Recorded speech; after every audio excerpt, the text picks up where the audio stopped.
Simulan na natin ang laban na to. Early vision from Kimpoy. Nakitaan dito si Zorn and si Chibi as well. Patapos na rin sa kanyang purple. Hindi man siya na-istorbo dito, but Blacklist National still maintaining it through. A mirror of a pick here with Warlord as well.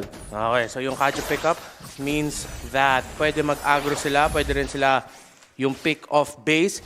Nova plus the Kaja, Kaja plus the Bruno. So madami silang options eh. Para sa strat nila. If ever hindi sila maka-snowball, at least pwede rin sila mag-hold. Grabe yung ginagawa nilang ano dito. Binibitin nila yung jungler ng Blacklist National. Uy, napalalim si Warlord. Chibi, maagaw ba niya yung purple buff dito ni Rindo? Retribution yung magagamit. Ay, naagaw ni Chibi. So akala natin na nag-asim si Warlord that mid lane Grok pickup, pero nagawa ng homeboys. Mission accomplished pala. Sabi ni Warlord, that's #worth it, bro. Oh. Yan yung mga homeboys mag-usap kasi sa parang they know, they're trying to anticipate. Dahil dyan, Chibi is now on level 4. Grabing early game pressure rin, especially dito kay Rindo din. Yeah. Hindi niya kinumit yung retribution niya. Still safe. Yeah, but no one really needs to worry anything yet. 70 seconds bago mag-spawn yung next turtle, pero sa bottom lane mukhang meron laban, habang sa taas meron din. Haji brought down low. So yung mid lane Grok pick na to, a swing pick galing sa homeboys. Nakita yung gulat factor talaga ng lineup. So ayun nga, Rindo ngayon parang level ganun. 4. Parang gano'n na nga. Dahan-dahan natin nakikita ang turtle na lumabas. Pwesto na rin dito ang homeboys. Clearly, hindi pa rin bumibitaw ang Blacklist sa kanilang a bit of a small mishap there on sa objective. Mukhang nasa side ng homeboys ngayon ng unang objective. So tingnan natin, Kimpoy, yung magiging plano ng Blacklist International is okay, sige, kunin nila yung turtle. Pero uy, napatay ng Torre! Napatay ng Torre si Warlord! Magdadive dito mga miyembro ng homeboys para kay Kimpoy! At mawala dito ang Kaja ng Blacklist International, pero si Dominic sa ilalim ng Torre, effort naman siya. Primal Wrath ginamit na at naagawan ng purple buff ang homeboys dahil nag-invade si Rindo. Pero sa pagkatapos ng lahat, Chibi pa rin nakakuha ng turtle and a kill going to homeboys. Pero naisip talaga ako, paano napitas na si Warlord ng Torre? Napalalim ba? Paano ba nakaabot doon? Baka napagkamalan siyang wall by any chance. Oo, baka. Nag-iisip din kami kung Top 10 greatest mysteries of all time, MLBB. interesting, you know. May mga madaming how did you know. Pero isa namang pressure yung ginagawa ngayon ng homeboys ulit sa orange naman. Ito yung strat talaga na gusto ng homeboys. I-pressure yung jungle farm ni Rindo. Rindo and Kimpoy, sinusubukan nila depensahan yung orange buff. Sino makakuha? No vision para kay Rindo onto the orange buff na agaw ni Chibi. It looks like it. Ayan, naagaw nga ni Chibi. So, now, Blacklist International, napipressure yung jungle nila, pero mahahatak dito si Warlord. Crossbow, okay, no, not crossbow thing, but the markups. Up there. So safe. Safe lang, lumilipad muna kahit Hard guard pala. hard guard ng konti. Dominic may ipis sa dalawa daw. Ooh, mistimed ang pag-invade at pag-agresibo ni Dominic. Kasi meron palang dalawang miyembro ng homeboys doon. 4-man gang, classic Blacklist International playstyle ang ginagawa nila dito sa top lane. Hard guard, pinapakita ni Zorn and no one is gonna commit. So, dahan-dahan lang muna para sa dalawa. Pero, sa sobrang daming invade na ginagawa ng homeboys dito, hindi pa rin masyado ganun kalaki ang lamang nila. Nababalanse somewhat ng Blacklist International. Yep, they're still looking for a way to make bawi on those kinds of small things. Because Sometimes you just gotta make bawi with the small things, bro. Kasi kung di mo mag-make bawi yun, hindi mo translate for a winning mid-game, you know? Yeah. There are two things in life. Either you make bawi or make laban. You make laban or you make bawi. Yeah, but most of the time, you just go with laban, bro. Oh, laban lang. Laban lang. Ito lang ginawa din ng homeboys. Gusto nila lumaban.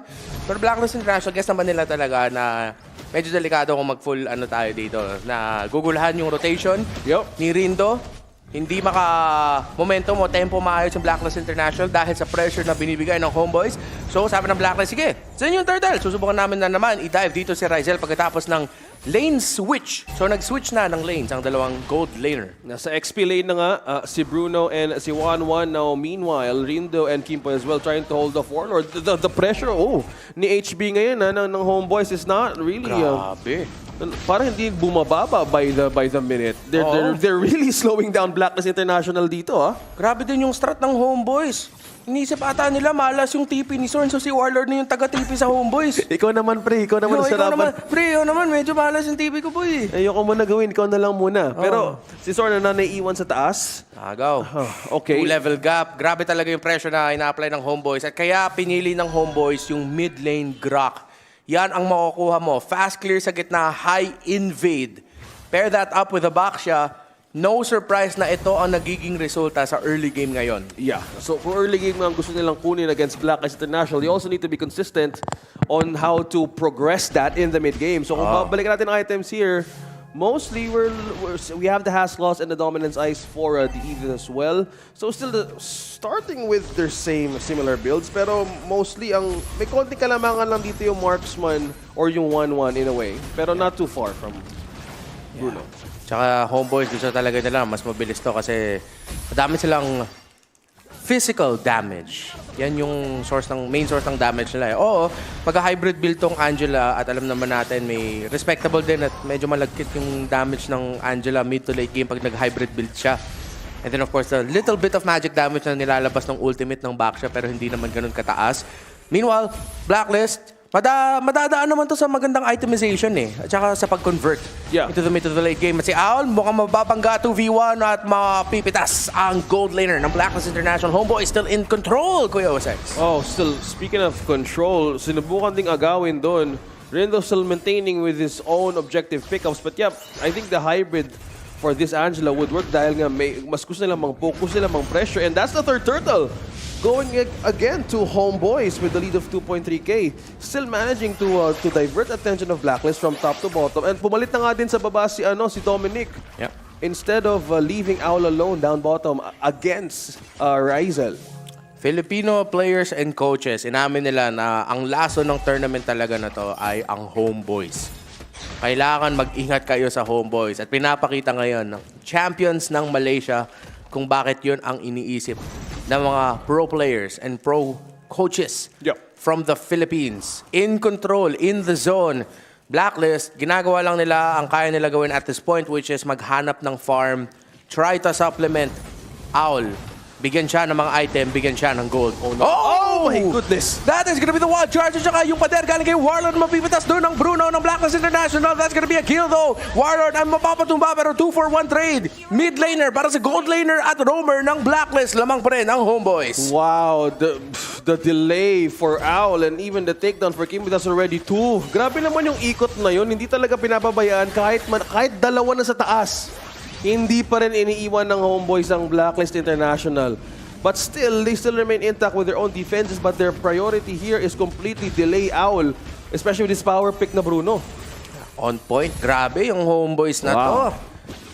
Magaling talaga mag-draft si Coach Pabs at right now, Blacklist.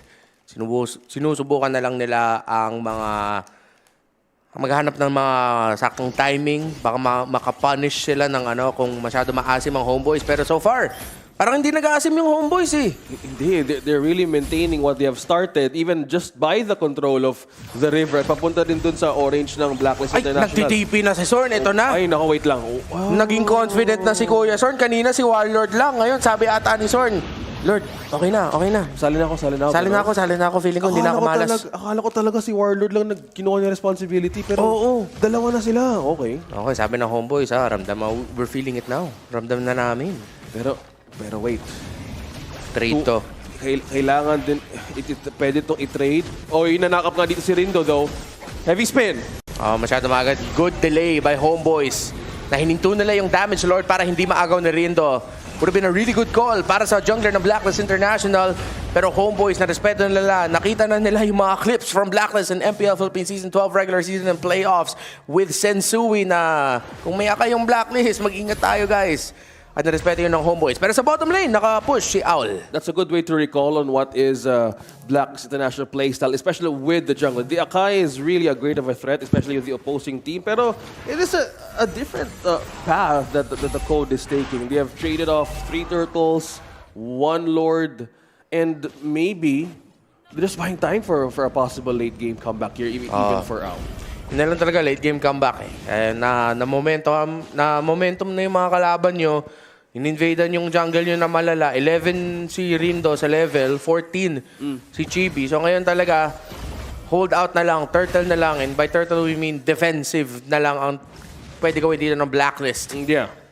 So kung defensive, so let's see how will this be a great possible comeback. Kasi kung pag-uusapan natin yung comeback here, sino mo pwede makapag-set up dito sa side of Blacklist International? Because if they want to penetrate something out of Homeboys, Rindo could still be a pseudo. But in a way, si Kimpoy talaga yung pwede dapat mag-initiate. And Kimpoy Dominic.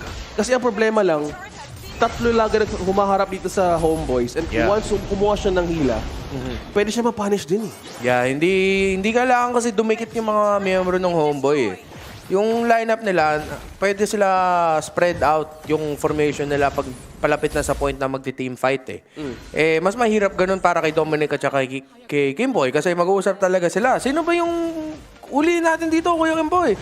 Kuya Dominic, kaya sino na? Kung sino na pinakamalapit o kung sino man yung pinakamalambot sa kanila na kaya natin abutan, yun na lang. Well, tama ka. Kasi kung sinong pwede nilang maabutan, they could actually make Sorn follow up with the Heart Guard or even. Oo. Kasi they could either force something out of Homeboys dahil ngayon, Blacklist International is looking for a way to buy some time for a late game comeback. Kasi kung if they want to find someone to pick off right now, magiging mahirap dahil masyadong madami yung frontline ng Homeboys. So they would just wait or force something out. Yeah. Let's see. How long can Blacklist hold on para makahanap sila ng turnaround capability? Kung ngayon lang po kayo nakakanood, Homeboys, kinontrol nila yung laban with a mid lane Grok, jungle Baxia, tsaka Rome Angela. At non-stop sila nag-invade sa jungle ni Rindo. Kaya laki lamang ngayon ng Homeboys, hindi makapag-tempo kanina ang Blacklist. Yeah, and they would really need to find an avenue here or a chance. But by looking at the vision and control na ginagawa ng Homeboys in every corner of the map, binabantayan nila masyado ang Blacklist International. And with this, worthy ba na ikaw-contest ng Blacklist right now, yung Lord? Well, masyado mahirap. I kind of like the approach na pinapakita nila ngayon, which is, okay, Rindo, subukan mo. Baka mahanap ka ng milagrong steal na naman, katulad ng kahapon. Habang si Owl naman doon na sa top lane, may kasama. Susubukan nila mag-push. Pero Angela lagi yung magko-cover dyan. Yun yung tendencies ng mga pro players sa ganitong sitwasyon talaga eh. Is Angela yung magko-cover kasi ang bilis naman niya. May global presence siya. Ang bilis lang niya makabalik sa mga team fight eh. Para sa kakampi niya. So at that point, hindi mo talaga pwede makontest. Pero nagulat lang ako na si Sorn, binitawan niya yung Torres sa taas. Yeah, and to think na they also want to secure their waves as well against Blacklist. Pero yung naging formation doon mismo ng Homeboys in a V formation, walang nakalapit even Rindo because they know what could possibly happen with this Akai pick. So now defense mode ang Blacklist International. See how this goes. Okay, Rindo, alam ko, nasa delikatong position siya. Chibi na sa ilalim na full-on dive ang ginagawa dito ng Homeboys. Yung hard guard ginamit doon sa Angela. Si Dominic nakahanap ng pick-off pero yung damage ng Blacklist International medyo kulang pa. The hard guard is still onto the 1-1. Hindi maka-damage na maayos ang Blacklist International. There goes the crossbow of tanks. Triple kill Maniac. Abot ba ng Savage? Hindi na. Sabi ng Homeboys. Tore na lang. TP spam. Game 1. Mapupunta sa champions ng MPL Malaysia. Homeboys.